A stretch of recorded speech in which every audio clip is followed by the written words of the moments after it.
ಹೇಗಿದ್ದೀರಾ? ನಿಮ್ಮೆಲ್ಲರಿಗೆ ಸ್ವಾಗತ ಸುಸ್ವಾಗತ. ಕಳೆದ ಬಾರಿ ನಾನು ನಿಮಗೆ ದೇವರು 5ನೇ ದಿನದಲ್ಲಿ ಏನೆಲ್ಲ ಸೃಷ್ಟಿ ಮಾಡಿದನು ಎಂಬ ವಿಷಯದಲ್ಲಿ ತಿಳಿಸಿದೆ ಅಲ್ವಾ? ನೀವು ನನ್ನ ಚಾನಲನ್ನು ನೋಡ್ತೀರಿ ಅಂತ ನೆನೆಸ್ತಾ ಇದ್ದೇನೆ. ದಯಮಾಡಿ ಇದನ್ನು ಲೈಕ್ ಮಾಡಿ, ಆಮೇಲೆ ಈ ಚಾನಲನ್ನು ಇತರರೊಂದಿಗೆ ಶೇರ್ ಮಾಡಿ ಮತ್ತು ಸಬ್ಸ್ಕ್ರೈಬ್ ಮಾಡಿ. ಈಗ ಇವತ್ತು ನಾನು ನಿಮಗೆ ದೇವರು 6ನೇ ದಿನದಲ್ಲಿ ಏನೆಲ್ಲ ಸೃಷ್ಟಿ ಮಾಡಿದನು ಎಂಬ ವಿಷಯ ಹೇಳ್ತೇನೆ. ಈ ವಿಷಯದಲ್ಲಿ ಪವಿತ್ರ ಬೈಬಲ್ನ ಹಳೆ ಒಡಂಬಡಿಕೆಯ ಪುಸ್ತಕದಲ್ಲಿ ನಾವು ನೋಡ್ತೇವೆ. ಆದಿಕಾಂಡದ ಪುಸ್ತಕ 1ನೇ ಅಧ್ಯಾಯದಲ್ಲಿ ವಚನ 24-25 ಏನು ಬರೆದಿದೆ ಅಂತ ನಾನು ಹೀಗೆ ಓದ್ತೇನೆ. ವಚನ 24: ಮತ್ತು ದೇವರು ಭೂಮಿಯಿಂದ ಜೀವಜಂತುಗಳು ಉಂಟಾಗಲಿ, ಪಶು ಕ್ರಿಮಿಗಳು ಕಾಡು ಮೃಗಗಳು ತಮ್ಮ ತಮ್ಮ ಜಾತಿಗನುಸಾರವಾಗಿ ಹುಟ್ಟಲಿ ಅಂದರು. ಹಾಗೆಯೇ ಆಯಿತು. ದೇವರು ಕಾಡು ಮೃಗಗಳನ್ನು, ಪಶುಗಳನ್ನು, ನೆಲದ ಮೇಲೆ ಹರಿದಾಡುವ ಕ್ರಿಮಿಕೀಟಗಳನ್ನು ಅವುಗಳ ಜಾತಿಗನುಸಾರವಾಗಿ ಉಂಟು ಮಾಡಿದನು. ಆತನು ಅದನ್ನು ಒಳ್ಳೆಯದೆಂದು ನೋಡಿದನು.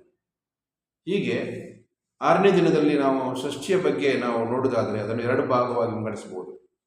ಈಗ ಮೊದಲನೇ ಭಾಗವನ್ನು ನಾವು ನೋಡೋಣ. ಭೂಮಿಯಿಂದ ಜೀವಜಂತುಗಳು ಉಂಟಾಗಲಿ ಅಲ್ವಾ? ನಾನಾ ಥರದ ಜೀವಜಂತುಗಳು, ಚಿಕ್ಕದು ದೊಡ್ಡದು, ಬೇರೆ ಕಲರ್, ಬಣ್ಣ ಬಣ್ಣದ ಪಶು ಕ್ರಿಮಿಗಳು, ಕಾಡು ಮೃಗಗಳು ತಮ್ಮ ತಮ್ಮ ಜಾತಿಗನುಸಾರವಾಗಿ ಹುಟ್ಟಲಿ ಎಂದು ದೇವರು ಹೇಳಿದನು. ಅದು ಹಾಗೆ ಆಯಿತು. ಹಾಗಿರುವಾಗ ಈಗಾಗಲೇ ನಾವು ನೋಡಿದ ಹಾಗೆ 5ನೇ ದಿನದಲ್ಲಿ ದೇವರು ಏನು ಮಾಡಿದನು?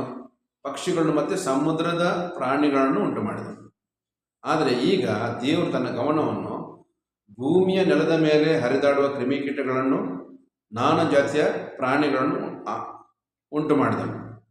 ಅನಂತವಾದ, ಲೆಕ್ಕ ಮಾಡಲಿಕ್ಕೆ ಆಗದಷ್ಟು ಜಾತಿಯ ಪ್ರಾಣಿ ರಾಜ್ಯವನ್ನು ನೋಡುವಾಗ ದೇವರ ಸೃಷ್ಟಿಯ ಶಕ್ತಿ ಎಷ್ಟಾಗಿರ್ಬೋದಲ್ವಾ? ಎಂಥ ಅದ್ಭುತವಾದ ದೇವರಾಗಿದ್ದಾನಲ್ವಾ? ಎಷ್ಟೋ ಥರದ ಪ್ರಾಣಿಗಳಿದೆ, ಭಯಂಕರ ಕಾಡು ಮೃಗಗಳಿದೆ, ಕಾಡು ಪ್ರಾಣಿಗಳು, ದೊಡ್ಡ ದೊಡ್ಡ ಪ್ರಾಣಿಗಳು ಅಲ್ಲ, ಆನೆ, ಇಲಿ, ಚಿರತೆ, ಎಲ್ಲ ಥರದ ದೊಡ್ಡ ಪ್ರಾಣಿ ಹಾಗೂ ಬಣ್ಣ ಬಣ್ಣದ ಪ್ರಾಣಿಗಳನ್ನು ನೋಡ್ತಾ ಇದ್ದೇವೆ. ಇದೆಲ್ಲ ನೋಡುವಾಗ ಎಷ್ಟು ಅದ್ಭುತವಾಗಿದ್ದಾನೆ ದೇವರಲ್ವಾ? ಎಂಥ ಅದ್ಭುತವಾದ ದೇವರ ಸೃಷ್ಟಿಯಾಗಿದ್ದಾನೆ. ಇದು ನೋಡುವಾಗ ಎಂಥ ದೇವರು ಎಷ್ಟು ಸರ್ವಶಕ್ತನಾಗಿದ್ದಾನೆ, ಸರ್ವಜ್ಞಾನಿಯಾಗಿದ್ದಾನೆ. ಆತನ ಜ್ಞಾನದಲ್ಲಿ ನಾನಾ ವಿಧವಾದ ಪ್ರಾಣಿಗಳನ್ನು ಸೃಷ್ಟಿ ಮಾಡಿದನು. ಹಾಗಿರುವಾಗ ಈ ಚಾನಲನ್ನು ದಯಮಾಡಿ ನೀವು ಲೈಕ್ ಮಾಡಿ, ಇತರರೊಂದಿಗೆ ಶೇರ್ ಮಾಡಿ, ಸಬ್ಸ್ಕ್ರೈಬ್ ಮಾಡಿ. ನಾನು ಮುಂದಿನ ವಿಡಿಯೋದಲ್ಲಿ ನಿಮಗೆ ದೇವರು ಈ 6ನೇ ದಿನದ 2ನೇ ಭಾಗ, ಮನುಷ್ಯನನ್ನು ದೇವರು ಹೇಗೆ ಉಂಟು ಮಾಡಿದನು ಎಂಬ ವಿಷಯದಲ್ಲಿ ಹೇಳಲಿಕ್ಕಿದ್ದೇನೆ.